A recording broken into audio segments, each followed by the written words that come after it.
వ్యవసాయ శాఖ చాలా ఇంపార్టెంట్ అధ్యక్ష. ఓకే.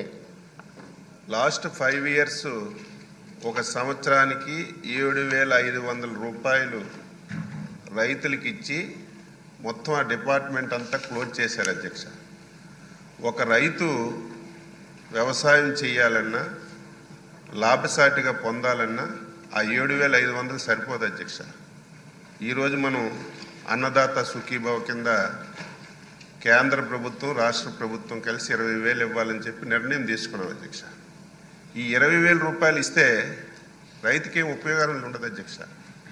లాస్ట్ 5 years అధ్యక్ష ఒక్కటంటే ఒక కార్యక్రమం వ్యవసాయ శాఖలో అమలు జరగలేదు అధ్యక్ష. సాయిల్ టెస్టింగ్ ఆపేశారు, మెకనైజేషన్ ఆపేశారు, రైతుకి అత్యవసరమైనటువంటి స్ప్రింక్లరు డ్రిప్ ఇరిగేషన్ ఆపేశారు, సొంత ఇన్సూరెన్స్ కంపెనీ పెడతామని చెప్పి 5 సంవత్సరాల్లో ఒక్క సంవత్సరం కూడా ఇన్సూరెన్స్ ఇవ్వలేదు. ఒక సంవత్సరం మన నాయకులు పోడియం దగ్గరికి వెళ్ళి కూర్చుంటే ప్రభుత్వం నుంచి 1 సంవత్సరం ఇచ్చారు తప్ప 1 సంవత్సరం ఇన్సూరెన్స్ ఇచ్చిన సందర్భాలు లేవు. 5 సంవత్సరాల్లో చాలా విపత్తులు వచ్చాయి, సైక్లోన్లు వచ్చాయి, వరదలు వచ్చాయి, ఇన్పుట్ సబ్సిడీ కానీ ఇన్సూరెన్స్ కానీ ఇచ్చిన సందర్భాలు లేవు అధ్యక్ష. మళ్ళీ ఈరోజు అది కూడా మోసం చేశారు అధ్యక్ష. ఎన్నికల ముందు మేనిఫెస్టోలో మేము 12,500 ఇస్తామన్నారు.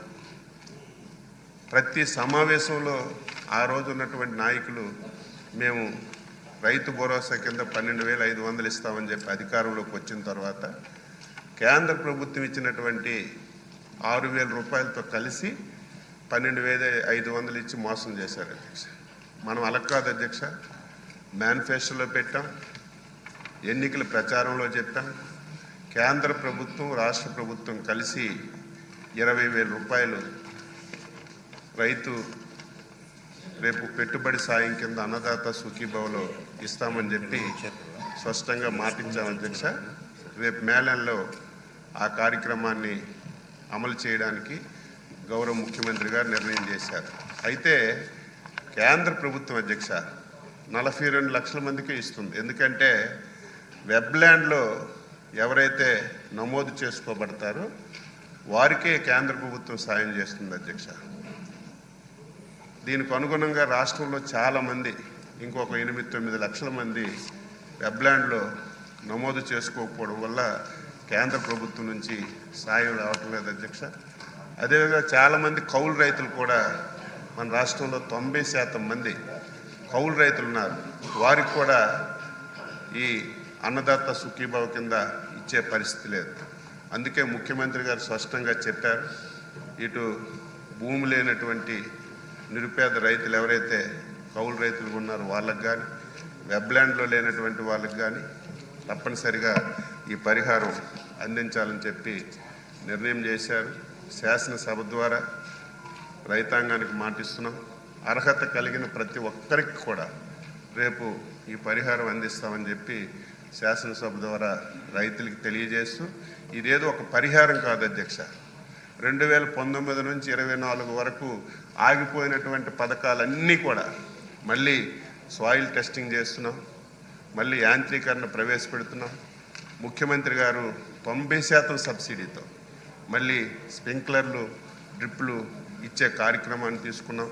మళ్ళీ ఏదైతే ఇన్సూరెన్స్ కూడా మంచి కార్యక్రమం అధ్యక్ష. కేంద్ర ప్రభుత్వం రాష్ట్ర ప్రభుత్వం కలిసి ఒక 2% రైతు కాంట్రిబ్యూషన్ తీసుకుని బ్రహ్మాండమైనటువంటి ప్రోగ్రాం ఉంటే ఉచిత పంటల బీమా అని చెప్పి మొత్తం స్కీమ్ అంతా ఎత్తేసారు. మళ్ళీ పాత విధానాన్ని ఈ రాష్ట్రంలో తీసుకొచ్చి మరి పంటల బీమా కార్యక్రమం తీసుకుంటున్నాం. ఎంత దారుణం అంటే రైతుకి ధాన్యం కొంటే డబ్బులు కూడా ఇవ్వలేదు అధ్యక్ష. మీకు తెలుసు, ఒక ధాన్యం అమ్మితే 7 మాసాలు 8 మాసాలు డబ్బులు వచ్చాయి కాదు. మనం బాధ్యతలు తీసుకున్నప్పటికీ 1,640 కోట్లు రైతులకు బకాయిలు పడిపోయారు అధ్యక్ష. ఈరోజు రైతుల గురించి క్వశ్చన్లు వేస్తున్నారు, మాట్లాడుతున్నారు. అయినా వాళ్ళ గురించి కాదు, మన రైతు ప్రభుత్వం తప్పనిసరిగా రైతుకు మేలు చేయాలి, చాలా ఇబ్బందుల్లో ఉన్నారని చెప్పి మళ్ళీ అన్ని కార్యక్రమాలు 1,640 కోట్లు బకాయిలు తీర్చాం. ధాన్యం కొంటే 24 గంటల లోపే రైతుల అకౌంట్లో డబ్బులేసి ఈ కార్యక్రమాలన్నీ చేస్తున్నాం. మీ ద్వారా రైతులందరికీ తెలియజేస్తున్నాను. అర్హత కలిగిన ప్రతి ఒక్క రైతుకి అన్నదాత సుఖీభావ కింద 20,000 రూపాయలు 3 విడతలుగా కేంద్ర ప్రభుత్వం ఫస్ట్ ఇన్స్టాల్మెంట్ వేస్తే రాష్ట్ర ప్రభుత్వం ఫస్ట్ ఇన్స్టాల్మెంట్ అలాగే 3 సందర్భాల్లో వేయడానికి నిర్ణయం చేశామని చెప్పి మీ ద్వారా రైతులకి ప్రజలకి తెలియజేస్తున్నాను.